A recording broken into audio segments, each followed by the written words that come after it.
morning. I guess good afternoon. My name is Nathaniel Hudson. Before we get too far into it, this is not going to be about finances. It's a talk about mitigating culture shock, essentially. How do we help people that we've already invested time, money, and effort in with a little bit more investment? How do we make sure that we can turn future potential losses into successes in the game? So here's the picture. It's Marshawn Lynch in Egypt. Two cultures colliding, right? Our goals for today, we're going to talk a little bit about culture, what culture means, looks like, how it looks like in sports. I'm going to give you a 5-step model of how you can evaluate people that are struggling with culture shock and cultural transitions and transformations, and then hopefully we'll have an opportunity to apply that knowledge to whatever you do. So before we get into it, I'm just curious, there's two of you, so we have lots of time. If you could just tell me who you are, or tell us who you are, what you do, and what you're hoping to get out of today. Well, I'm Evan. I work with Eugene Emeralds, which is a minor league baseball team. Okay. They're a Chicago Cub affiliate. And so pretty much I was just trying to see what I could do to, hopefully keep people around, and then see what kind of, what we can do in our, I guess necessarily, our environment or our culture in Eugene, and make it kind of like a people coming back over and over and over for a long period of time. So you're talking about fans, or are you talking Yes. about, okay, fans, okay. My name is Hanifa. I'm athletic director for Boys and Girls Club of Whatcom County. Okay. So our entire organization has a very high staff turnover rate. Right. So I would like to learn some ways that I might be able to improve that and keep people around longer. Okay. And if I pick up anything to keep myself motivated, I Sure. also help. Sure. Yeah. So two different goals, but also important goals. I think just off the top of my head, before I get into it, just having long-term goals and creating a culture, and an intentional culture, is really important. And we'll get into that. And being intentional, but also, putting words to that and letting people know kind of what you are doing, what your goals are. So, Marshawn Lynch in Egypt. The reason why I have that picture up there, I used to teach and be an athletic director at the Cairo American College in Cairo. So when Marshawn was over there riding camels and visiting the pyramids, they came to our school. They ran American football clinics in Egypt. I'm originally from Seattle, went to Arizona State. My background is in international education. So I was not only in Egypt, I was in China, in Ghana, working as a coach and athletic director. I've coached all levels of basketball, from 5-year-olds learning how basic motor skills to the junior college level, and I've had players go on to play in D1 and the NBA as well. I've also run nonprofits here in Seattle and in New York City, and I've visited 58 countries and counting. Okay, the origin of the title, Invest in Your Investment. It comes from a conversation I had with Mo Kelly. Mo Kelly's the VP of Player Engagement for the Seattle Seahawks. His office is literally a fishbowl in the players' lounge, right? So he serves as a conduit between players and management back to players. He is that middleman. If players have a grievance, informally they can air it to Mo. Mo can work channels. He can help players navigate the system of the NFL, the culture of the Seahawks. He helps new players. He helps free agents. Get acclimated to what it's like to be a Seahawk. He holds sessions for, okay, now you make $500,000 a month, right? What are you going to do with that money? What are you going to do with your old lost relatives that come out of the woodwork now that you have this money, right? How do you navigate the challenges of your job? He also deals with, or helps players when they're transitioning out of the NFL, right? You've lived your life, your identity is a football player. You're no longer going to be a football player. What do you do, right? So helping people plan that out and navigate the obstacles and the challenges that come arise. And he helps players with their families and the families of players, navigate life as an NFL player. So when I was talking with Mo, we're talking about these programs that he set up. And I said, I love that. I wish that all organizations, all companies had these extensive onboarding and orientation processes for their employees, right? Unfortunately, we don't all have money like NFL teams, right? So it's hard to just throw cash at the problem. But we do have some money and we do have some budgets. And he said the sell for him to management is that you invest in your investment, right? You've already spent money or time, energy, money, recruiting employees, interviewing employees, getting them to your company, doing some sort of onboarding process, right? A fractional increase in that investment will actually pay off bigger dividends if you know how to invest that time, energy, and money to the problem. So we will talk about that in the 5-step model, what you can do. Okay. Before we get too deep into it, culture. Culture is the characteristics feature of everyday existence. So that exists whether you're at the Boys and Girls Club, whether you're a minor league baseball team, whether you're at a college, whether you're at an elementary school, wherever you are, culture is persistent, right? It's there. And whether you're talking about it or not, it's there. So if you're intentional and you're intentionally in growing and incubating the culture that you want, right, and communicating that culture that you want, it will come out intentionally the way you want it to. You might have to tweak some things, but if you're not thinking about culture, it's still happening, right? And it can develop in a way that maybe you don't want it to. Okay? Another couple definitions. Cultural transition is the change to any of one's surroundings. So that could be big or small. Maybe you move from Seattle to China. Maybe you don't do something as dramatic, or you're moving from Whatcom County to King County, right? There's differences and cultural nuances there. Maybe you're changing a job, or you're changing teams, or you're going from college to the pros, right? Single A to double A, right? There are nuances that a lot of people can feel, sometimes they don't have words for, right? But there are constant cultural shifts. It's also the addition or subtraction of any key member, person, or variable. So if you lose staff, right? Every time you lose a staff, that changes the feel of your organization. Maybe you have one staff member that stays that is like really key. They have a lot of institutional knowledge, right? And then they leave, and all that stuff that they just have in their head, where does it go, right? And so that changes the culture of, okay, now someone else has to fill in that void, right? How are you going to do that? Can you think of any other examples of cultural transformation or cultural shifts? And it doesn't have to be about sports or work or anything.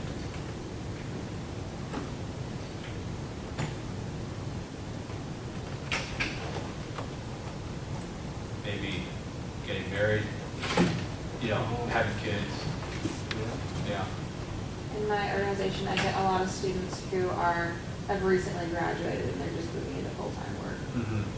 Right. So, what is the real world responsibilities that they have to do, right?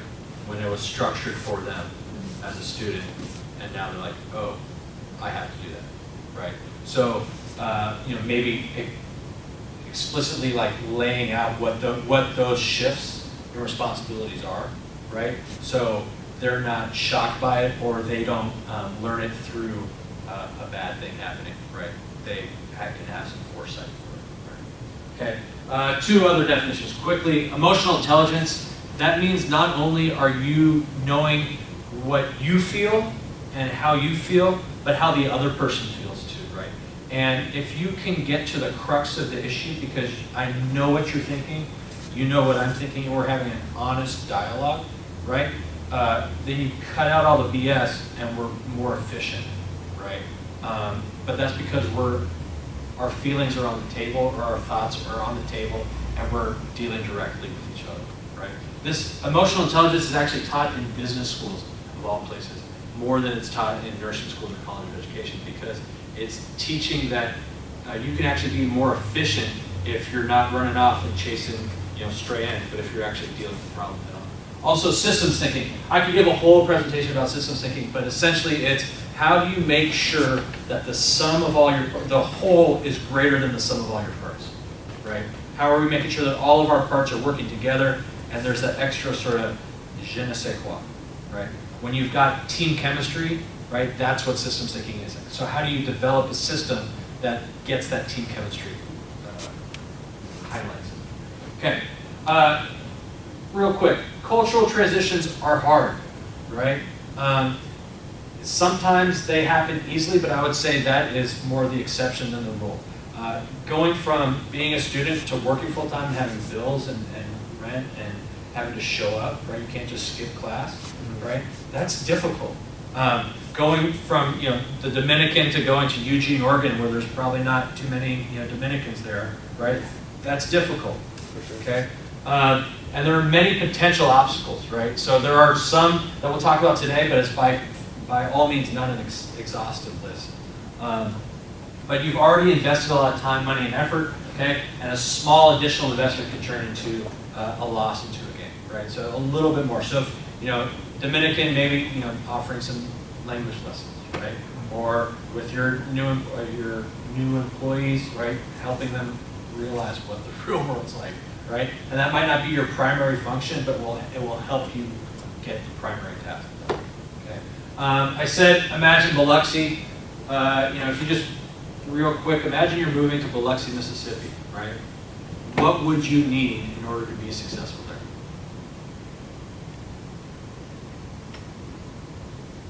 You don't have to answer now. We'll just keep that image in the back of your mind. Okay.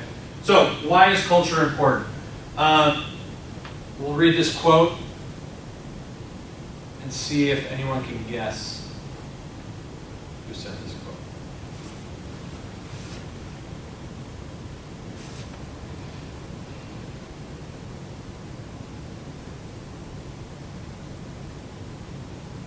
Anyone? Okay. It's Landon Donovan. Okay, famous soccer player. Now, Landon Donovan is perhaps the best U.S. men's soccer player ever.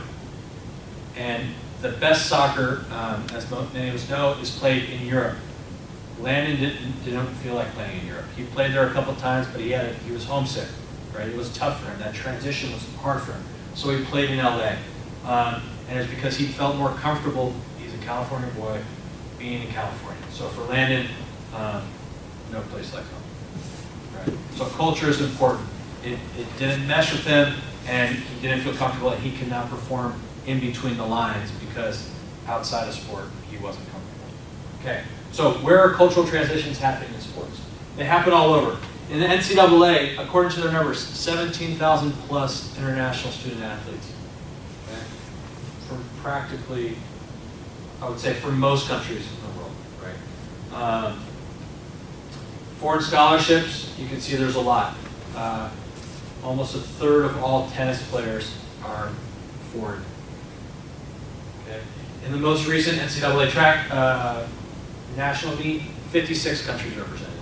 Okay. And once again, in tennis, 6 of 16 competing teams at the nationals had more international players than American players. In baseball, okay, in Major League Baseball, 2015, 26.5%. Up to 27.5%. This year, 29% from 21 different countries. Okay? And in the minor leagues too, almost 28%. And we're looking from, obviously mostly Latin America, but still there are some Europeans, Saudi Arabia, even South Africa. This map doesn't have India, but I know that wasn't there a movie just out about a scout going to India and finding Cricket, dude. Yeah. Okay. So baseball, international, okay? And the reason why I have the minor leagues up here, if you're playing for a professional team, you're in a big city, maybe it's a little bit more cosmopolitan. Eugene, Oregon, yes, it has a university campus, but what if you're in, the Tri-Cities, right? And there's nobody that looks like you, speaks your language, serves the food that you know what to eat, right? That's jarring, okay? And there's not the resources to take care of that too, okay? Basketball, more than half of the teams in the most recent March Madness had a foreign player. Okay, the NBA, 42 countries and counting, 108 international players. Okay, and this nice chart from the New York Times shows that it's about, one-fourth, right, a quarter of the NBA is from international players. NFL, not as much. okay? However, it is regionally diverse. Here we go. Regionally diverse. So if you look at the U.S., California is different than Florida, is different than Ohio, is different than Minnesota, right? So there's a lot of regional diversity. And if you go to a school in the SEC, that's different than going to a school in California, going to a school in the Big Ten, going to school in the Northwest, right? So there's a lot of different regional diversity. And with those colleges, each program and system that you're in is different, right? So you grew up saying, okay, this is my system. In college, you're really prescribed, like, this is what I have to do. And you get to the NFL, you have some more freedom. It's that same, you go from student, where you're told what to do, to professional, and so how do you deal with that transition, right? Also, there are efforts to globalize. As we know, the Seahawks just played in London. There's also teams playing there is a game happening in Mexico City, and there's talk of expanding to Mexico as well for the NFL. Hockey, a little less diverse, but still you got about a third of the NHL for most of the European countries. Soccer, like I said, in the MLS, it's just under 50% in comparison to England, which has about 2/3 of its players are foreign players. Women's sports, too. In the collegiate league, it's definitely, there are more pipelines from Australia and Europe to women's basketball, and the WNBA, and then also the NWSL, the Women's Soccer League, international.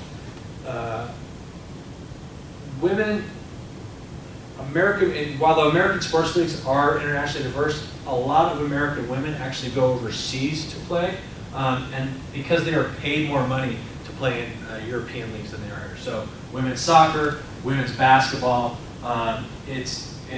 they get double their salary to play just as many games playing in Russia, China, or Europe.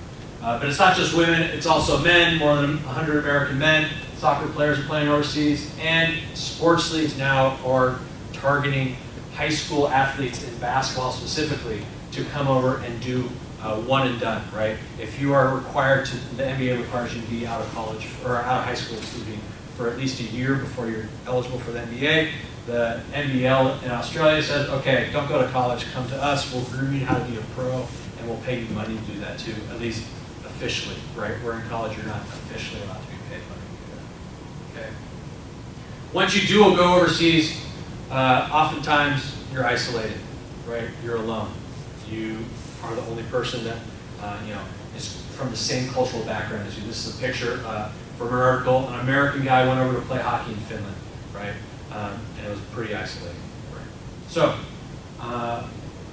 where have we experienced change in our life? Not just sports, but personally and professionally. What are some big cultural transitions? Going to college. Yeah, going to college. For sure. Leaving your environment, your family. Yeah. Whether it's, East Coast or just on the street, Yeah. That's the one for me. I especially moved from a very small town in high school to a larger city for college. Right. And it's not like there was a checklist saying, how do you navigate this? Yeah. Right. Yeah. It's hard. So hopefully, when you go to college, right, there's a freshman orientation, right? Hopefully, most jobs have an onboarding process, right? Or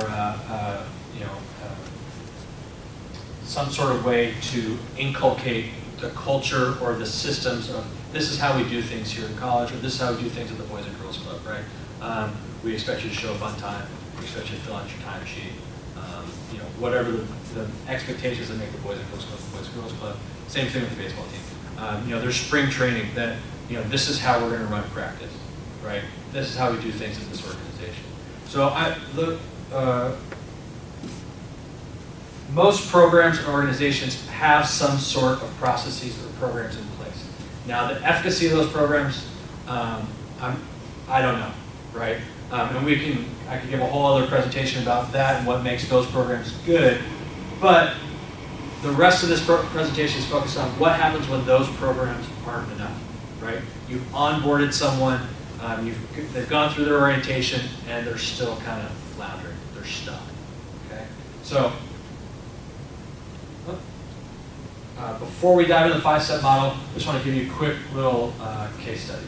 So Craig Tomlinson. Craig was my high school soccer coach. Okay, Craig is from Jamaica, and he ended up playing for the Sounders before they went to the MLS. When they're in the USL, he played for them for 6-7 years, right? But between Jamaica and the Sounders, he had this odyssey of American colleges, right? CSU is Central State University. It is in Ohio. Okay, he went there on a track scholarship. Okay, the reason why he went there on a track scholarship is because his sports club in Jamaica, the manager of that sports club, had a pipeline to Central State for track. Craig is fast, right? But he's a soccer player. Central State had 3 scholarships available. The Craig Sports Club had 2 track players, or 2 track runners that were track runners. And the sports manager said, okay, well, I've got 2 runners for you, but you have to take this 3rd guy. And he's fast, right? But he's not a track guy, he's a soccer player, but you have to take him. So Craig went to Central State, he ran track for 2 years. 2 years in the middle of Ohio, wasn't really, filling his bucket. So he needed something else. He ended up transferring to Fresno State, playing soccer at Fresno State for a year. Coach changed. The new coach and Craig didn't get along, ended up at Ohio State, right? So he bounced around a lot. Eventually graduated from Ohio State, then got an offer to play for the Sounders. He's been in Seattle ever since. Okay. So there was an odyssey. Here's the 5-step model. Analyze stressors. Okay, what is stressing you out? Okay, or what is stressing the person out? Is it they have to wake up, or they're not getting enough sleep? Right? They have to wake up at 8 o'clock to be at the Boys and Girls Club every morning, and they're not used to being on this regimented schedule, right? Is it they don't have familiar foods, they don't have friends, they don't have a social network? Okay, what are those stressors? Okay, this is an article about Sebastian Janikowski. He's the kicker for the Seahawks right now. He's from Poland. He went to Florida State when he was 18 years old. He missed his mom, right? The quote at the bottom says, whenever his mom was there, she was there for 2 of their bowl games. Sebastian was a different person, right? And not just because he's a mama's boy, he's far away from his mom, right? So maybe you miss your mom, okay? For Craig, this is where he's from, right? Right outside the grill. Pretty nice, okay? He goes to Ohio. Yeah, there was 3 feet of snow on the ground when he got there. That's a different place. That's night and day, right? That's, okay, chilling out on the beach to not, okay? So that was stressful for him. Lots of other stressors. You're homesick, you miss your family, you don't have friends, there's language barriers. How do you get a driver's license? How do you pay taxes, right? And for kids too, or your young employees, what's a W-2 versus a 1099, right? Do I have to keep this pace? Like, I don't know that, right? That's hard. And sometimes it's easier to just say, oh, well, the next time will be easier, as opposed to diving in and sinking in and be like, okay, I gotta roll up my sleeves and really understand this. It's like, oh, well, maybe just the Boys and Girls Club is hard. I'll go to the next spot, right? And the next spot will be easier, but it's some of the same issues follow them, right? With fans, I don't know. But you can, there's a way to maybe bring your fans into the culture that you're developing, right? So, like I said, lots of stressors. Work-life balance, that's definitely a challenge for younger people, right? It's like, oh wait, I need to work so I can, live, not live so I can work. Okay. 2, prioritize needs. This is from Maslow. If any of you took a introductory psych class, hierarchy of needs. At the bottom, it's like you got to eat, you got to drink, you got to sleep, right? You need shelter, and it goes up. Once you get those baseline down, then you can move up and up and up. So this will help you prioritizing the needs, and when you're analyzing the stressors, if the stress is, well, my internet's not working, I can't watch Netflix, right? That's a different level need than like, I have iron deficiency because I'm not eating, the diet that I was eating back home, right? Whatever that is. For Craig, Craig's stressor was this. He told me when he got off the plane, it was 3 feet of snow. And he said it literally reminded him of the movie Cool Runnings, where he got off He's off the plane. He's like, cool, I'm here. Okay. He didn't have a coach with him, so it's him and these two other runners, right? They get to the airport. John Candy's prepared, right? And they hit the cold weather.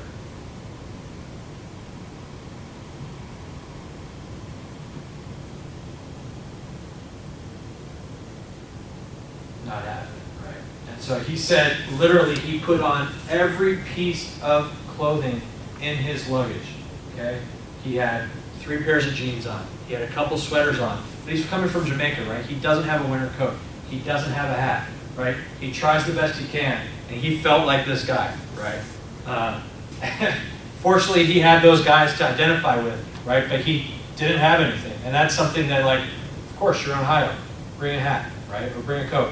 You're in Seattle, have a rain jacket. Well, some people don't really, I mean, it's obvious to us because we're here, but some people don't think about it, right? So, identify smallest action to the biggest impact. For Craig, for Craig, that's pretty easy. Craig was cold. Craig needed a jacket. What did he do? He got a starter jacket, right? He actually had a Dallas Cowboys starter jacket that was secondhand as a hand-me-down, right? Because he was on scholarship, and the scholarship's not giving him money to buy clothes. So some of the people that you will be dealing with are in a weakened position, right? They may not have the resources, they may not have the money, they may not have the time, they may not have the idea of where to find what they need to, right? So Craig actually was fortunate that another player or another runner on the track team knew of a place to get clothes, and Craig could get these clothes, right? Because Craig couldn't afford to buy a $200 winter coat. So sometimes, you know, instead of saying, hey, look, you need to show up to work on time, right? And you can say that to someone, and they can understand that and comprehend it, but they may not know what to do. So you may have to say, okay, I'm showing up to your house at 7:30, I'm driving you to work, right? And that's definitely not in your job description, but and it doesn't have to be that explicit, right? But there are some things where you may have to hold people's hands and walk them through it time to time, or at the beginning, so they can understand what's expected of them, or how to get out of whatever rut they're in to move on. Key relationships. There's a guy named Waddell Snyder, and he was writing a doctoral dissertation, and he was studying Job Corps. And what Job Corps is this program that gives people in poverty jobs, gives them some structure for a couple of years. It's like Peace Corps. It's a 2-year program. Gives you structure, checks in, but then after 2 years, the supports leave, right? So Waddell Snyder was researching what factors contributed to long-term success in Job Corps. And what he found was if you have these 4 relationships, right, you will have long-term success. What is long-term success? It means you have a stable job, you have stable income, you have stable relationships, okay? Sponsor, empath, goat, and coach. A sponsor is someone that will open doors for you, right, that aren't necessarily open otherwise. Not necessarily opening literal doors, right? But if you need someone, for Craig, for example, was that athletic club manager. Craig was playing soccer, right? And he needed a scholarship to go play in the States, but he wasn't getting any scholarship books to play soccer in the States. That athletic club manager in Jamaica said, Craig, here's a scholarship to just get there, right? And you can figure it out when you get there, but it's opening that opportunity for you, right? It's giving you that opportunity. Empath. You need someone that unconditionally will listen to you, okay? They will hear you, and they understand what you're going through. You can, like, divulge your deep, dark secrets to them, right? You can tell them how you honestly feel, okay? For Craig, it was his Jamaican roommates. They were going through that same process as him, and they could relate. Yeah, man, I'm cold too, or I'm hungry, or this, this does not work the same way here as it does back home in Jamaica. Or, yes, Jamaica is a former British colony and they speak English, but the way they speak English is a different type of English, than we speak English, right? So when you're constantly translating everything you're going through all day, that's exhausting. And he felt, and in those Jamaican roommates, he had people that he could just be himself around, right? And that was really important. Goad. It's that person that tells you you can do it and convinces you can do it when you maybe had those self-imposed barriers or you don't think you can do it, right? So, I used to teach PE and we had a climbing wall, There's kids all the time, it's like, I can't do it, I can't do it, I can't do it. I was like, just put your right leg up, and then your left leg up, and it's just one step at a time, and all of a sudden, they're like, I can't do it, I can't do it, and they're top of the wall looking down, they're like, oh my God, I did it. I was like, yeah, man, you did. It's crazy, right? One step at a time. It's that person that pushes you just a little bit. For Craig, it was his mom. Craig remembers the first week he got there, he called his mom, he was in tears. She goes, I can't do this. She said, you're there. You have to do it, right? You're doing it, right? Make it happen. And that was a really pivotal relationship for him. And then finally, a coach. Obviously, this coach isn't giving the best instructions, but the coach that you want is someone that tells you how to, where to, when to, okay, why to, right? They give you the tools that you need to build whatever you're building, right? So your new employees, say, okay, I need you to file these reports. Well, okay, what does that look like? How do I do it? What system do I want? What process do I want? Same with fans. It's like, okay, this is our culture, right? We're going to show up Thursday or Friday night blackouts, right? Everyone's going to wear black, right? When, what time, being very explicit. For Craig, he had many on the field, right? Teaching him how to do a sport. Not many to teach him how to navigate life in the U.S. as a student athlete, right? So there was some deficiencies there, but because he had sports, it helped him kind of go where he needed to go, right? And I'm focused more on the off the field coaches, helping people, with the basic tasks that we don't really think about in between the lines. Okay.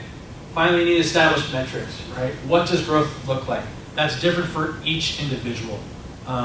Some of your new employees might get it right away, right? And so you might have a higher level of expectations for them. And some of them, maybe not, right? But once you've hired someone or once you've brought someone onto your team, you're responsible for them. And you need to figure out, okay, what is appropriate for growth level, time-wise, but also, what are repercussions for not meeting these expectations, right? And at what point do we say, okay, I've put in more effort, you've put in more effort, and it's just not working out. When do we need to cut our losses, right? And what is it time for, people to look for different opportunities, different directions?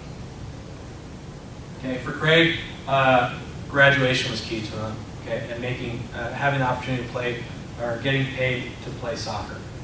So once he established himself at Central State at doing track, he's like, okay, I've got my sea legs, I kind of figured it out. I'm doing the school thing, I'm balancing it with playing my sport, but I really want to play soccer, right? So I need to readjust and figure out how I can do that, right? So he did that. Okay, Landon Donovan, different quote, same picture. Okay, I could be in Europe and I could be successful, but I would never come close to being as happy as I am here. No matter how much better it might make me, it would never be worth it. I don't have to deal with all the BS. Germany, I saw guys, Bulgarians, Croatians, Brazilians, who would come to training, go home, and just be miserable. They'd have nothing to do. I would never want to be that way. There's more to life than just soccer, right? So I agree with Landon. There is more to life than just soccer, but I'm presuming that he didn't have the off-field supports, right? There's all the supports in the world to make him the best soccer player in the world. But if you forget that Landon Donovan, the soccer player, exists because of Landon Donovan, the person, right? We neglect the person, then Landon Donovan, the soccer player, at least in Europe, isn't going to exist, right? Okay.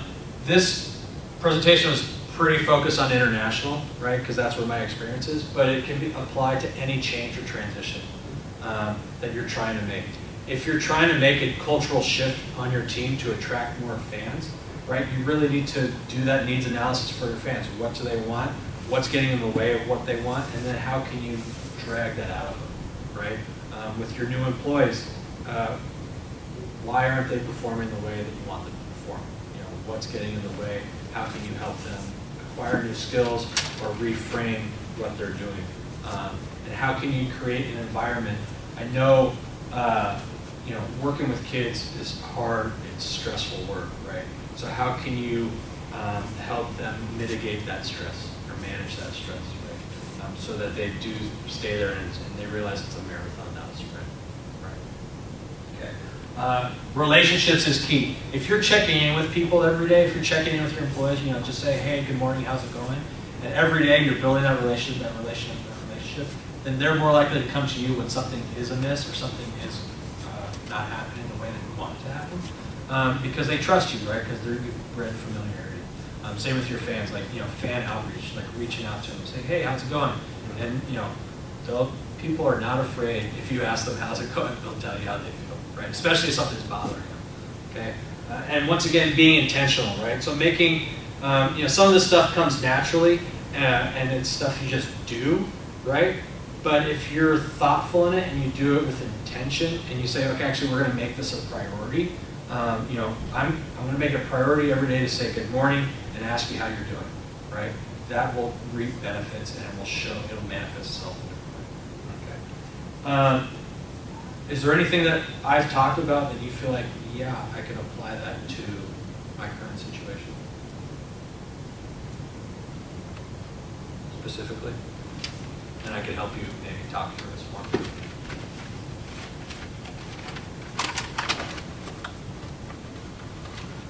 I mean, reaching out to fans is one thing, because it's like you're always going to get feedback from them. Mm-hmm. You just how to tweak the feedback and say, like, okay, like, we hear you, because everyone has different input. Totally. And then trying to make it into one thing in particular that can kind of be a branching arc to overlap everyone's input. Sure. To like retain the vast majority rather than the minority. Sure. So going back to prioritizing your needs, right? The pyramid, the needs pyramid is going to be different for an organization than it is going to be for an individual, right? So figuring out as an organization what do we need? Right? Well, we need butts in the seats, right?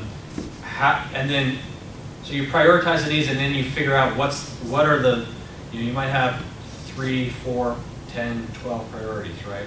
Well, okay, we're only going to get to a couple of them, okay? And some of those should be, what are the low-hanging fruit? What are the actions we can take that have the least investment or the least least involved of us that get the biggest result, right? And hopefully you can knock a couple of those out and then build off that. And it's hard for me to know the specifics without like being in there with you. Yeah. But really prioritizing, and I'm a big proponent of, okay, you've got 10 things on your to-do list, right? Let's just focus on 2 and do 2 really well, and then go to the next one, right? And life isn't always like that and doesn't operate like that, but you got to figure out, okay, how are we going to keep the doors open, right? How are we going to be able to be in business this year, next year, future, and then how can we keep that, get that going, spin that plate, and then start spinning this other plate, and go. Yeah.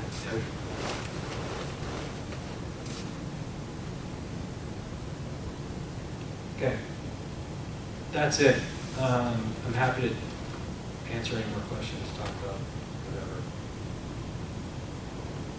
When did you blame Landon Donovan about the coaching staff that he selected at Everton? Yeah, so there definitely is some onus on him and responsibility on him. I would say that he didn't necessarily have good close relationships to him to help him kind of strategically think of what's going on, right? And I think that, if you look at Christian Pulisic, right? He went over at, I think he was 16 when he went over, with his dad, and they had a very, they're direct. They knew what they were doing. They knew what their goals were, right?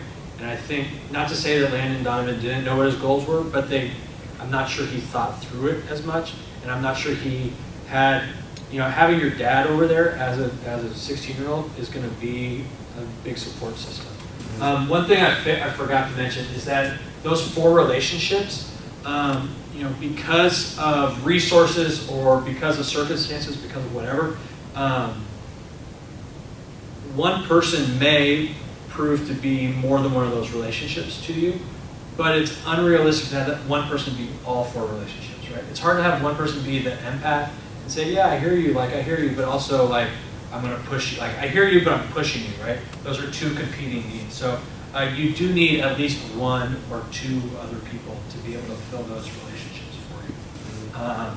So I think that with Landon, maybe his support team might not have been there, but also I think, as Everton, as the club, if you're allowing one person to have that much sway over what your organization looks like, maybe their needs and priorities weren't aligned as well. I find it hard because, I mean, coaches will do anything to make a player happy. They go out of their way a lot to bring someone over. Like, prime example would be, let's throw it back. Sir Alex in United. Yeah. Like, he hired a goalkeeping coach for De Gea to come over. Right. Where it's like, you don't do that in modern society. Yeah, so sports is definitely an anomaly towards real life, Yeah. right? I think that you can teach, and especially high-level sports, right? The EPO, when these guys are making hundreds of thousands of pounds a week, right? That's an alternative reality, right? But I think, especially with youth sports, and I don't know what the stats for minor league players ever actually having a 6-year career in the pros are, but small, right? So teaching lessons of how do you be more resilient, right? How do you prepare, and then there's some extraneous variable that you didn't prepare for that messes things up, but how do you persevere, right? What happens when you have a competing need and someone else has a competing need and you're both wanting it bad, right? I mean, that helps you in all sorts of relationships. It helps you in your marriage, right? Or your personal relationships. And I think bringing life into sports and talking about or recognizing that athletes aren't just athletes, they're human beings. And these are some things that will help you be a better human being is important. And it's hard to divorce that from, okay, yeah, Ronaldo's making however much gobs of money he's making, and cheating on his taxes, and doing this, and there's no repercussions for him. That's a whole different thing. But I think that, Sir Alex bringing in a goalkeeping coach means that De Gea needs that support or needs some of the goalkeeping mentality that he can relate to, on that personal level. And he knows that, Alex Ferguson's not going to do it for him. Yeah. Do you think Cristiano Ronaldo did it? Oh, I don't know. I haven't gotten too far into that. But yeah, I don't know. I think you think he did. Yeah. Yeah. It seems it seems to me that it would have gone away if there wasn't more truth to it. For sure.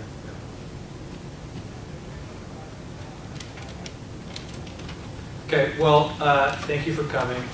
I do some of this work, I've got, I work with an agent who sends his players overseas. Another example I didn't talk about is a guy I coached with in Arizona, ended up playing over in France. It was not Paris, it was like small town France, and he couldn't hang, right? He played well on the court, couldn't hang off the court, ended up coming home, cost him, money, obviously. And then when he decided that he actually wanted to give going over and playing on Europe another shot, he wasn't able to get the best opportunity possible because he's a flight risk, right? So having those supports, you can talk with your employees saying, hey, look, yeah, I know it's hard and you're going to want to move, but it doesn't look good if your resume is just 2 months, 6 months, whatever, right? And let's deal with this problem here. And here are some ways that I can help you deal with those problems, right? And all needs and stressors, while there are some commonalities, how that manifests and how you can address those needs will look different for each individual, right? Being homesick doesn't, to one person means they could Skype their mom every week, or to another person, they need their mom there. So figuring that out and what's the easiest way to handle that, I think. Thank you. Thank you. Yeah, no, I appreciate it.